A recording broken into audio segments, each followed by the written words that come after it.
Remember you and mine, there were cupcakes, and you guys were a couple of other kids. I don't remember what. And then say, well, I want to do this. And I cut the ribbons. Remember that?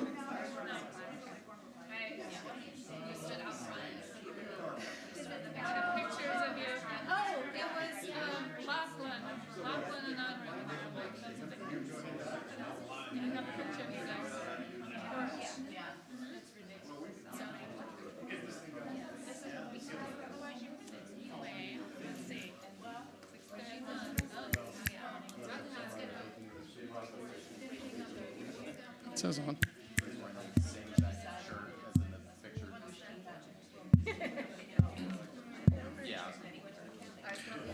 Alrighty, folks. I know we got a big crowd tonight, so take some time, fight for your seats, be polite to each other. I know it's going to be a lot of fighting for elbows here, so try and keep it calm. Alrighty. Well, thank you. This is not an official meeting. This is a forum. It's meant to be informal. It's meant to be informative. So we will go a little bit beyond what we normally talk about in a board meeting, and it's definitely not an official procedure or proceeding. But with that, I think we'll still go ahead and rise for the Pledge of Allegiance, and we'll say a brief prayer. There's a flag back there. There's a flag right there. So here, flag, there, flag. I pledge allegiance to the flag of the United States of America and to the republic for which it stands, one nation, under God, indivisible, with liberty and justice for all.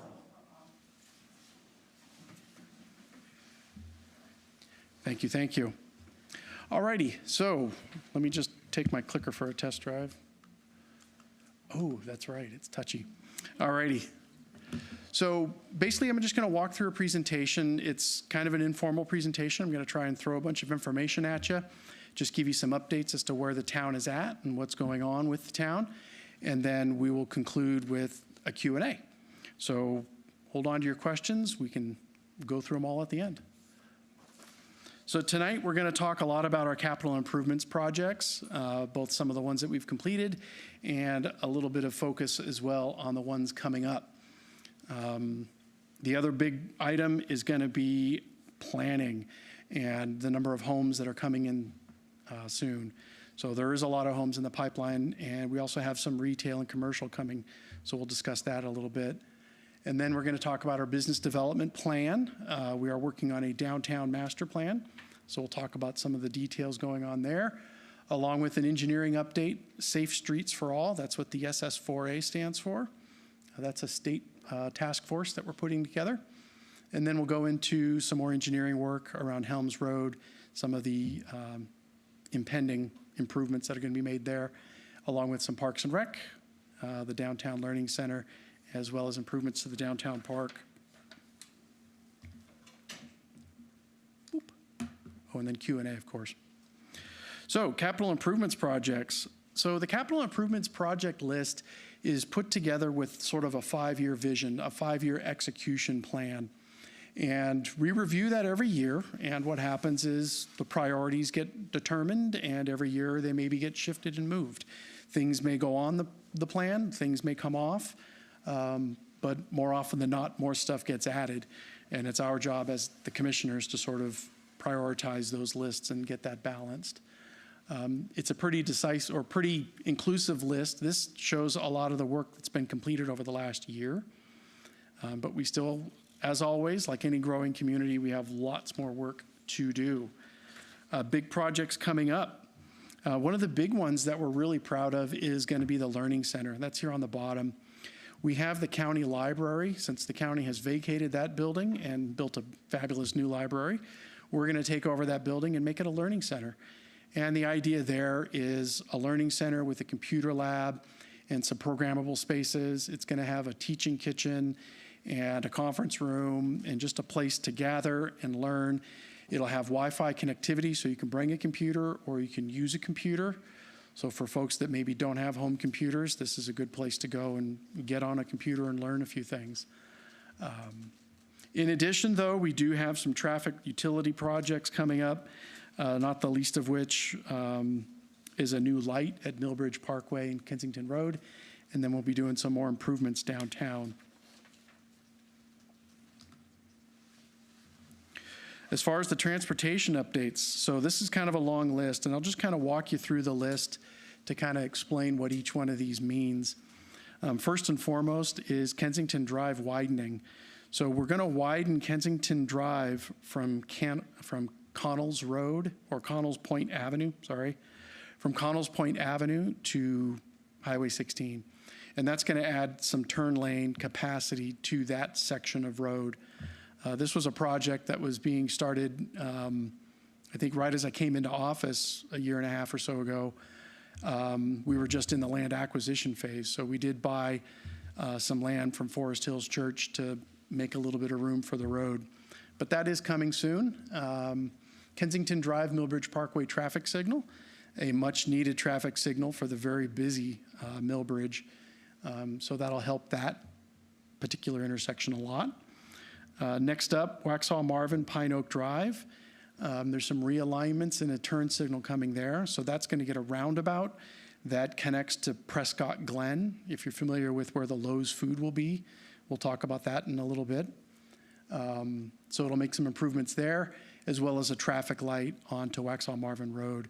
So what is now a pretty treacherous turn before a turn off of Pine Oak will hopefully be something a little more controlled and a little bit more manageable. Next up is the NC 75 Old Providence roundabout. This is a very critical roundabout, a very, very sorely needed roundabout as well. I know that intersection gets pretty tied up every morning, so having a roundabout there is going to free things up a lot. Next up, Broome Street. We are making some improvements to Broome Street here in the downtown area. We're going to add a little bit of turn lane capacity and some modernization with some pedestrian improvements in that area of Broome Street.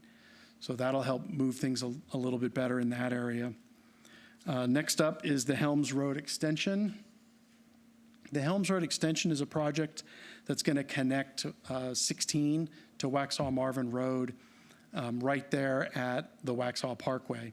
So right at the intersection with the post office and whatnot, that road will eventually, very soon, connect all the way to Waxhaw Marvin Road. That is something we're looking for a grant on that to help cover some of the costs. We did get a grant awarded for part of it. We are still on the hook for the other half, but we're looking for funding via grants to pay for that other half as well. Let's see here. Next up is the Newtown Road and Cuthbertson Road roundabout. That's been on the plans for quite a while. It's been asked for quite a while longer, but that is coming soon, not soon enough, unfortunately. And then these other projects are further out as well. There's going to be a roundabout at Bonds Grove Church Road and Waxhaw Marvin Road. That also gets very backed up, mornings and evenings. So that's a sorely needed roundabout as well. And then, of course, everyone's favorite, the beloved widening of 16. This used to say, unfortunately, FY29. It has now been pushed to FY30. It has not been deprioritized, which means we would kind of have to start over in the planning and such. It would kick us back a phase, but it did not get reprioritized or deprioritized, more importantly. It just got pushed a year. How much of that's related to what happened in Western North Carolina? DOT says not really. DOT kind of says maybe it did, but at this point, it's looking like it's been pushed back a year. And then, of course, annually, we have to keep up and maintain 70 miles of road. So Waxhaw has about 70 miles of road in town that the town is responsible for upkeeping and maintaining. So that's a key part of our traffic budget and our traffic spend is maintaining roads. Alrighty, another fun list is going to be our Parks and Rec plan. So I mentioned the Learning Center. Just to reiterate, it's going to be a facility with a computer lab with Wi-Fi capability. It's in an area of town where this type of services and these types of amenities are sorely needed. So we're hoping it will be beneficial to everybody in that area. Next up is the skate park. There are some improvements that need to be made to the skate park. That is one of our older parks in town. It's a great facility. It's a lot of uses. If you've ever been down that way, you can see the kids are there almost all the time. So it's going to get some upgrades and some improvements, including some better connectivity to other areas of the downtown park as well as downtown itself. Then there's the downtown park phase 3. The downtown park, I think it'll be one of those projects that's probably never done. We're probably always going to be doing something to the downtown park because it is such a big usable space, and those uses and needs will evolve and change with the times. But this is just another one of the phases of the initial construction, which is to add more shade. So there will be a shaded, we'll shade the amphitheater to make that a little bit more comfortable space for the performers. And there will be shading in other areas around the play structure, as well as the flex court that's there, which will be nice in the summer. And that is something we're also looking for grants on. One of the things that I'll say is that we have a really top-notch crew in our staff that does a lot of good work applying for grants. And we have a pretty good success rate on getting grants. I think we're floating right around 50% hit rate on our grants. And that's kind of a testament to, I think, how skilled our staff is in terms of getting these kind of grants. So when it comes to projects like Downtown Park Phase 3, there's a strong possibility, maybe, of getting a grant from the state as part of their Parks and Recreational Trust Fund. So we'll be applying for a grant to help pay for some of that work. Next up is Nesbitt Park. Nesbitt Park is another one of those big facilities that's always in need of something. We will be continuing the conversion of the lights to LED lights, which saves us money, but it's going to take a little bit of money to save that money. A year or so ago, we did upgrade the lights to a system where it's more easily turned on and off. So the users of that field can turn the lights on and off more quickly and more easily. So we're able to cut down the cost of unnecessary lighting when the field's no longer in use. So that's a big part of that. Then we're going to be adding some netting, some safety netting for foul balls that'll protect the adjacent soccer field, as well as the bleachers around the baseball fields themselves, and then provide some shading. And then we have a greenway project. We'll be connecting Town Creek Park and to Marvin Road. And that's all part of the Carolina Thread Trail project. So we'll be working hand in hand with the state and the Carolina Thread Trail to get that project advanced and finally completed. This is a project that has a lot of little pieces, and we're just trying to connect piece by piece by piece as the grants come up, as the money comes up. And this particular phase will also include a bridge in the Prescott neighborhood that will connect as you're trying to go basically through Prescott and get you to Highway 16. And then the rec barn, we need some more water in the rec barn. So there's the addition of some water fountains and some other watering facilities, as well as an intercom system. What tends to happen is one person will be in one building and somebody will be in another. And if something happens in one building and help is needed, it'll be nice to have an intercom to call everybody to a location, or just to let folks know, hey, more people have come to this location. We need more people here, not there. So an intercom will be good. And then some lighting in the parking lot. There's been some concerns about the parking lot lighting not being sufficient, so we will be adding more lighting in the parking lot. So next up, we will discuss a little bit about our planning. And this kind of is a very detailed slide, and there's a lot of information going on here. And we'll click over to the next part. But I just wanted to highlight, right now, Waxhaw has 6,989 homes. One of the big things is the average number of permits pulled per year. You can see it took a nosedive in 2013, in large part due to the completion of Millbridge. That was one of the biggest projects in town. It took about 10 to 15 years to complete. But I wanted to highlight that over this 10-year period, it was 2,725 homes that were built, averaging about 245 homes a year. is what we built over a 10-year period. And that's just phenomenal growth. So we've had a little bit of a respite from that rapid growth, thank goodness, to help us breathe a little bit and figure out where we need to invest next. But there are more projects coming. This is a long list of all the projects that are currently in the planning phase. So these projects have either come before the planning board and have been approved by the Board of Commissioners, or they're about to come before the planning board. That totals 2,802 homes. So it's another, solid 8 to 10 years of homes that'll be built over the next 8 to 10 years. In addition, we have about 560 that are under review. These are the ones that are in front of the planning board as we speak. And then under construction, another 448. That's actively building homes. So we got 448 coming in the next couple of years, and then another 2,802 coming probably spread out over the next 8 to 10 years. So there's a lot of growth still coming to the town of Waxhaw. And as we discussed with some of the traffic improvements and park improvements and everything, all those things will be getting a lot of use as this grows. With the massive amounts of residential growth, we also have some commercial growth. And this is kind of a really good news type of thing for the town of Waxhaw as it adds to our tax base. Commercial real estate is the key for a town to maintain its ratio of tax income from residential to commercial. Right now, the town of Waxhaw is about 89% residential and 11% commercial. As for an ideal ratio, that's a very vague question. I have yet to hear a solid answer as to what the ideal ratio is.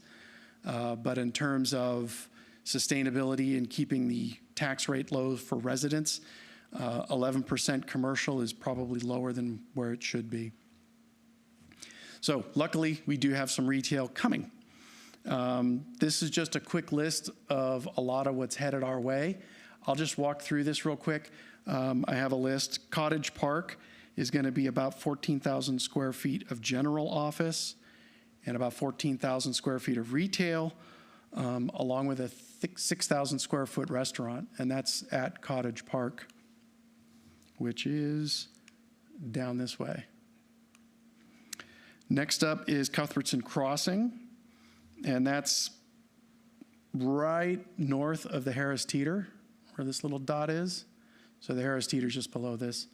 And that'll bring a 7 Brew coffee, okay, there's not enough kids here.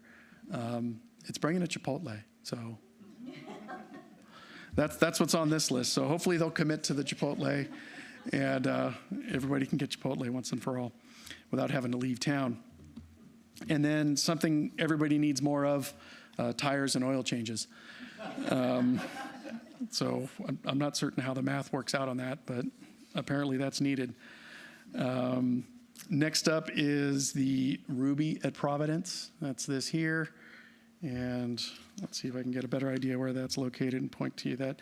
Yeah, that's down here. Then we have Madison Park. This is Madison Park. This is the Caribou Coffee, Chase Bank, and an exceptionally large storage facility. This is by the Harris Teeter. So if you've seen the construction that's going on adjacent to the Harris Teeter, that's what that's about. Prescott Village. This is by the my favorite, Arby's, and Jack in a Box. But Prescott Village will be bringing a Lowe's food, so I'm sure folks have heard about that. So there's a Lowe's food coming. I've been to one Lowe's food, and I thought it was kind of nice. So we'll see how 5 grocery stores do within a 1-mile stretch of Providence Road. But so buy lots of groceries. And with that, we're going to get about 3,200 square feet of retail space. So there will be the Lowe's food and lots of other retail spaces coming. Prescott Village 2, that's behind the Arby's. And that's going to bring a Wayback Burger, a Pilates place, a Little Gems childcare, and then a Hot Works, which apparently is a workout under infrared lights. Sounds like being a French fry. Then we have Primrose Daycare. That's across the street from the Harris Teeter, adjacent to that Walgreens. And then Rehoboth Flex Space. That's on the south end of town, just south of the tracks. And that'll bring 4,900 square feet of commercial space. So it's looking like maybe some HVAC and electrical contractors and plumbing contractors may take some of that space. So that's those. Next up, the downtown master plan. What is a downtown master plan, you ask? So a downtown master plan is a way of taking a deep dive, long-term planning about what we want to do with our downtown. The first two items that are a big part of the downtown master plan is going to be parking and retail. So where do we want to focus the parking, and where do we want to develop the retail? And that's a large aspect of that. So there's a big plan that we've put together. The board approved the implementation or the sort of the acquisition of a downtown master plan and developing the downtown master plan. And that was prioritized, and that'll help prioritize our capital improvements plan. Quotes went out late last year, and we've gone from, I believe, 10 submissions down to 4, and we're in the final stages of narrowing those 4 down to a final recipient who will win the bid and start developing a downtown master plan. This is something we will be doing hand in glove with our business development team. So it's definitely not something where we're just hiring someone to go run off and think of some wild stuff. It is being done in conjunction with town staff as well as input from our elected officials. So, and it will also include public engagement. So there will be some public engagement coming in the spring around the downtown master plan. So we will be looking for the public voices on that as well. Cover that.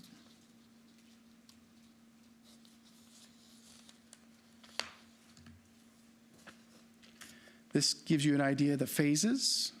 Developing the downtown master plan will happen in 4 separate and distinct phases.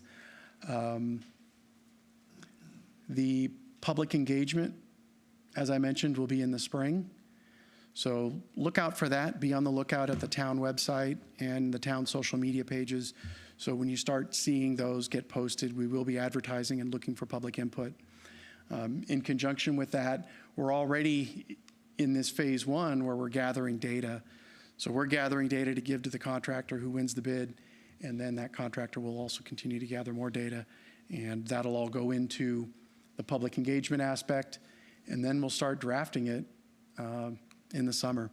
So by the fall, we should have a completed downtown master plan, and that will also be adopted by the board. So once we have it finalized and completed, the Board of Commissioners will review it and approve it. Safe streets for all. This was a brief topic that we wanted to cover, basically highlighting one of the issues that the Department of Transportation is really big on, and that's improving overall road safety. So what the town of Waxhaw has decided to do is participate in this program by putting together a plan on how to deal with state safe streets for all.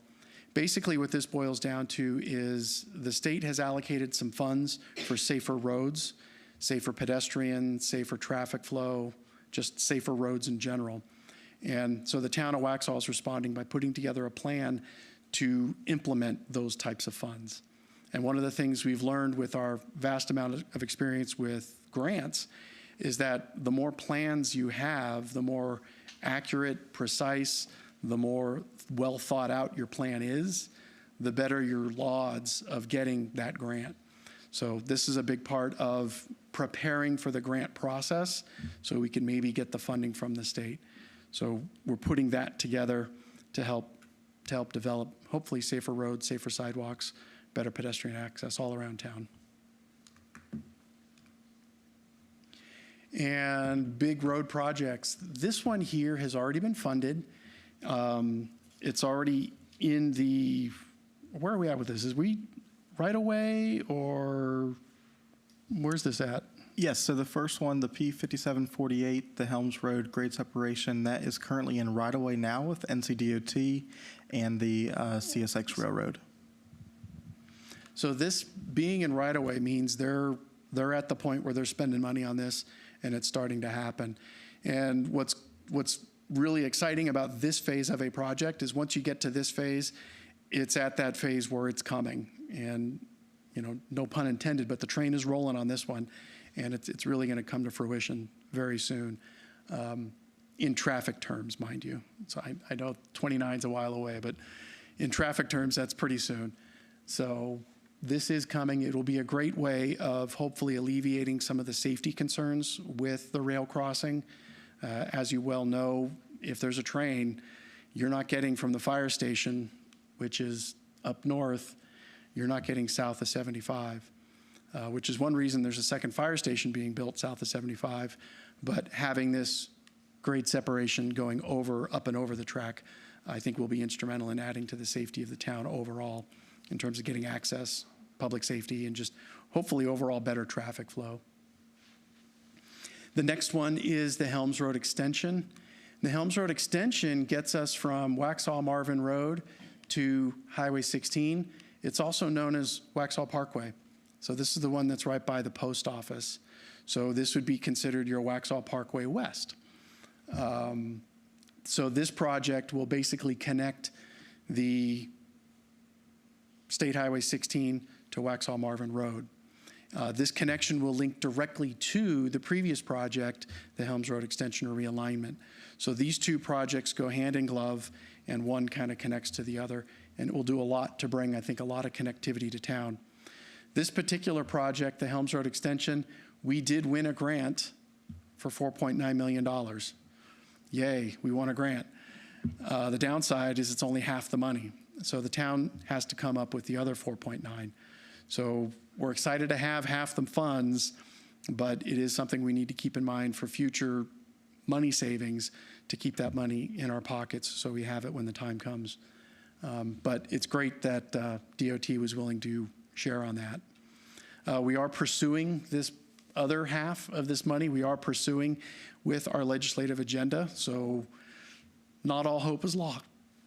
Not all hope is lost that we can maybe get some more funding on this from the state. But we'll see how that one works out. Next up, we have Parks and Rec. Excuse me for a moment.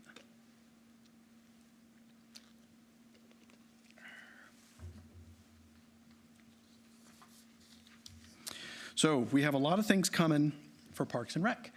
The big one that we mentioned earlier is our Learning Center. So this kind of gives you a more detailed list of what we're envisioning for the Learning Center. We've kind of laid out a plan already of what it'll look like, kind of moving some walls and updating some bathrooms and things of that nature, bringing it up to ADA compliance and so forth. And right now the project is out for bid. So we're getting the price tag on this project right now, and that'll come before the board in the very near future to approve that expenditure to do this remodel. But this is just a list of kind of what we're looking for from that space. The computer lab is something I think a lot of people are especially excited about. Again, being in this area of town, it could serve an underserved community potentially and hopefully get folks access to technology that they may not already have. On top of the fact that it's still a rentable space, it will be rentable to the public. It will have a teaching kitchen. I haven't shared this with Dina yet, but I'll do it now. One of the things that I expect to see our teaching kitchen is maybe teaching cooking with diabetes. I think that's something that would be very beneficial, and that would be a great space to do something like that. Because after all, diabetes is a big problem for a lot of people, and it is something that can be very well managed with diet if you know how to cook right. So anyway, that's just my soapbox for the moment. So this is a really exciting project, and it will be kicking off this year. We're hoping to have it a grand opening and a ribbon cutting for this next year, next calendar year. So look for this soon. Let's see here. Next up, we talked a lot about some of the downtown park improvements that we're doing, the shade and such that's going to be added. So we have our amphitheaters over here. We'll be adding some shade to that. I'm sure everyone's noticed that it's kind of an exposed stage, and we've been relying on easy ups for shade. So it'll be nice to have a more permanent shade structure for that. And there will be shade added to a variety of structures, both the play structures and some of the mixed-use areas around the park, just to give you a little relief in the summer months. And in addition, we are working on adding a little bit more connectivity to Brevard Street, which is basically on that southeastern side of the park, and that'll help bring a little bit more readily available access to the southern side of the community that lives south of the park. So it'll give a little better access and just easier to find the park, hopefully. This is our friendly Parks and Rec map, and this kind of shows you where all our facilities are. So it's a good, easy to understand, easy to read map.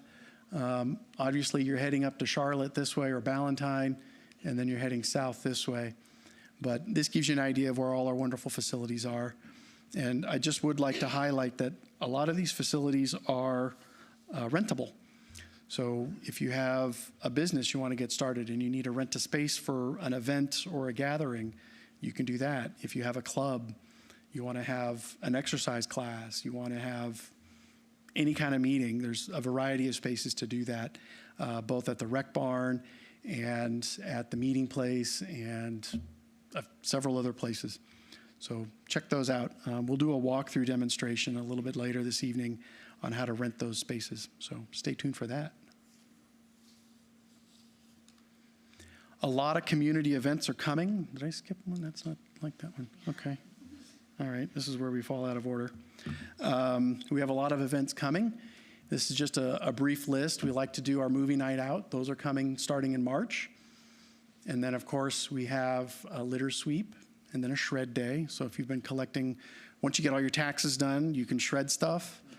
You're supposed to do it after your taxes, not before. So keep that in mind. Skate night, we're doing skate night. And then Kaleidoscope Festival, that's our big spring festival. So that'll be coming along with our youth art show. We are going to be redoing some of our art sculptures along of our art walk. So look for some new sculptures to come soon with that. And then here's some of our other big events. Obviously, we do a big Memorial Day celebration. We like to respect our veterans and those who served and those who gave all. So we will continue to do a Memorial Day celebration. Jamming on the Tracks is coming this summer again, so look forward to that, as well as a Juneteenth celebration. And then, of course, 4th of July. And then we'll be continuing to do Music in the Park. The first time we did the Music in the Park, that was, I think, an email I got the very next day is, "Oh my God, are you doing this every week?"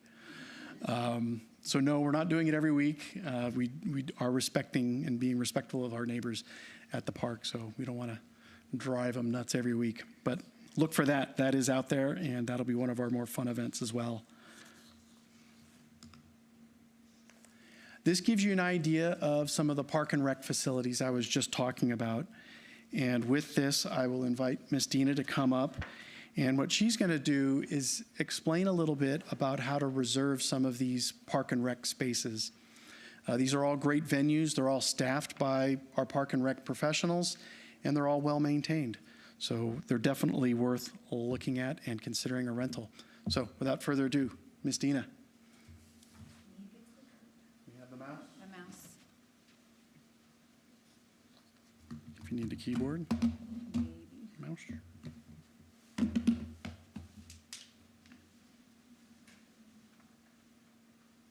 Good evening, everyone. I'm your Park and Rec professional. I'll say that loosely. And I'm going to get us to our website. So the Town of Waxhaw website, I'm actually going to start from the beginning.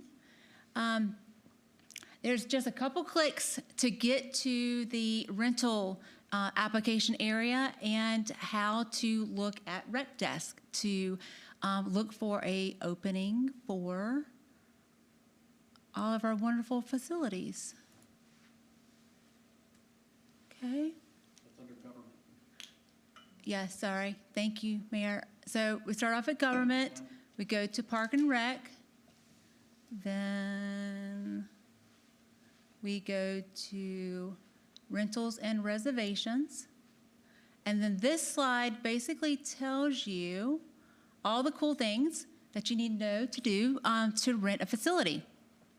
So we have, again, like the mayor said earlier, we have lots of facilities that are rentable.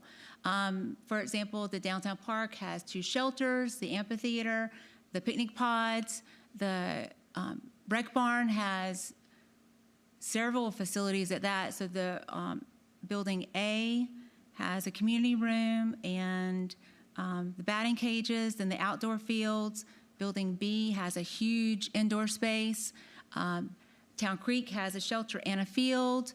Nesbitt has several field options. And the meeting place of downtown has the meeting room. So there's cool and different ways that you can rent for Waxhaw. So when you come to this page, we also, on Rec Desk, you have to make a profile. After you make your profile, you can select on, there it is. So down here, you can look at the calendar and see what's available. As you see, there's lots of things happening. So you can kind of see the calendar. Let me go back out. And then after you've made your basically your profile, we can get you set up for a rental. An easy peasy way too is to call the office, and then you can also, we can walk you through it. Or if you don't like technology, and that's okay, you can go here and pull up the rental application. You fill this out, and you can email it, fax it, take a picture of it. All you do is just get it to us. We'll make a profile for you and get you all set up as well. And you can pick up an application too. Is there a place to pick up an application? You can. Because I don't like technology, remember? You can have, we do have them at our office.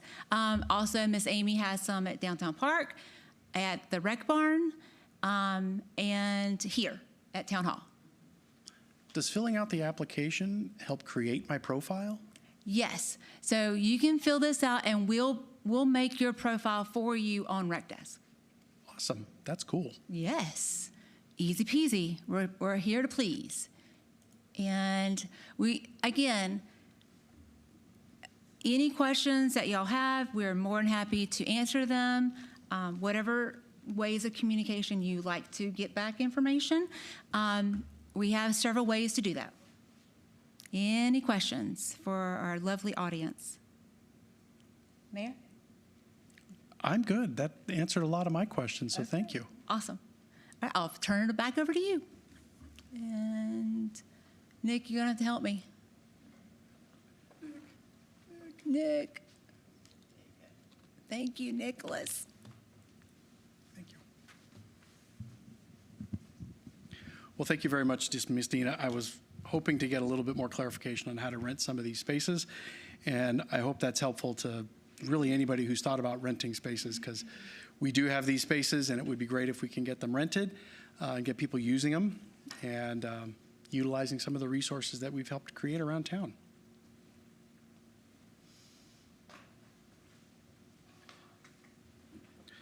So with that, are there any questions?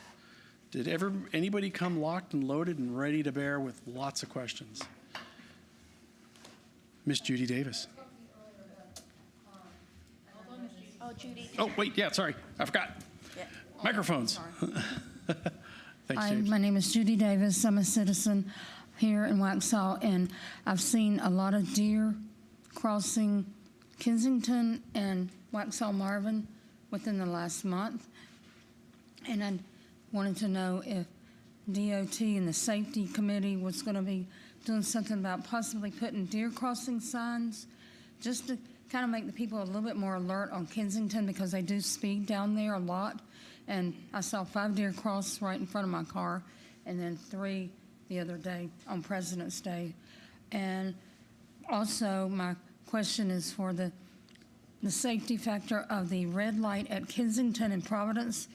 Every Sunday morning, I head to Charlotte, I go to a church there, and it's about 7 o'clock in the morning, and the red light went through 2 cycles of traffic lights, and there was no traffic there. So I was there for 2 minutes, and then when it didn't change then, I ran a red light. I'm sorry. There was no cars there, and I turned. Dex. I know. I admit it publicly, and I know I was going to church. That's for worse people. But the thing is, I waited 2 minutes, and it went through 2 cycles, and I know something's not tripping it on Sunday morning. And then the third thing, I know I have 2 minutes. I just want to thank Parks and Rec and Waxhaw Police Department. Oh my gosh, the Parks and Rec here. I went to the Waxhaw Park on President's Day, took my grandsons there. They were playing basketball, and then Officer Kevin, their resource officer, who was not off that day, came and did some basketball hoops with my grandsons and some other kids there. And then I saw this other high schoolers with their father, and he told me that they were his DARE students at Kensington, and that they were building a library box as part of their Eagle Scout project. And Parks and Rec is so good about signing up volunteers, so that's the success, I think, of Parks and Rec is the volunteerism. All ages, all abilities, old ladies like me with an extra chip in my brain, and the policemen, the police department, they watch after you. But the main thing is the deer crossing sign, too. Thank you, Ms. Davis.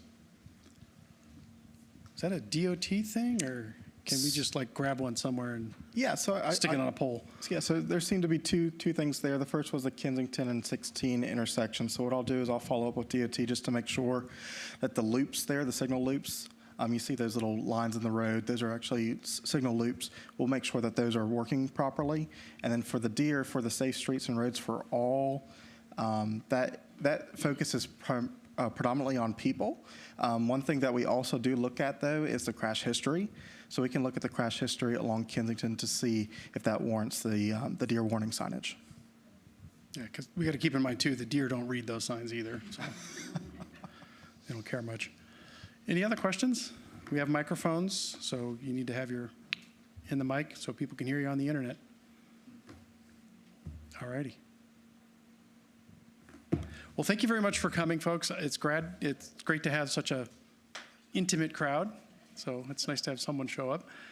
But thank you for taking the time out of your busy day to learn a little bit about what's going on in Waxhaw. This isn't the kind of thing we do at every one of our board meetings, so it's good to do this every now and again just to give folks a general update as to where things are at and what's been happening. So thank you. I'd like to thank our staff. They're the ones largely responsible for putting this presentation together. I just had the honor of learning its contents, which some of it I've been working on with them, but a lot of it's stuff that's been in the works for quite a while. So, but thank you, staff. You did a great job putting it together and answering a lot of my questions about what's in it and what to tell you all. But thank you. Can I ask you a question? Please.